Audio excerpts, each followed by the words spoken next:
আল্লাহ হচ্ছে ইসমে জাত, আর সেবাতি নাম হচ্ছে বাকি ৯৮টা নাম। মোট ওয়ালাহুল আসমাউ হুসনা, আল্লাহ তাআলা রয়েছে পবিত্র নাম, অনেক নাম, ৯৯টা নাম। কয়টা নাম? আল্লাহ হচ্ছে ইসমে জাত। এই যে আমরা অনেক সময় খোদা বলি, খোদার কসম, খোদার কিরা, খোদা হাফেজ বলি না আমরা? এই খোদা শব্দ যতটা সম্ভব এই শব্দ উচ্চারণ থেকে বিরত থাকা উচিত, কারণ আল্লাহর ৯৯ নামের মধ্যে খোদা বলে কোনো শব্দ নাই।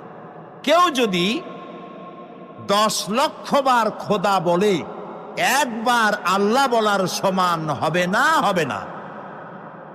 কেমন খোদা বলে আল্লাহ নিজের নামকে পরিচিত করেন নাই। আল্লাহর নাম হচ্ছে আল্লাহ, আল্লাহর নাম কি? আর বাকি হলো গুণবাচক নাম। তিনি রব, তিনি রাজ্জাক, তিনি ওয়াদুদ, তিনি জব্বার, তিনি কাহ্হার, তিনি রহমান, তিনি রহিম। এরকম আছে না নাম? সব গুণবাচক নাম। এই আল্লাহকে বিশ্বাস করতে হবে, এক নম্বরে তার অস্তিত্ব, তিনি আছেন।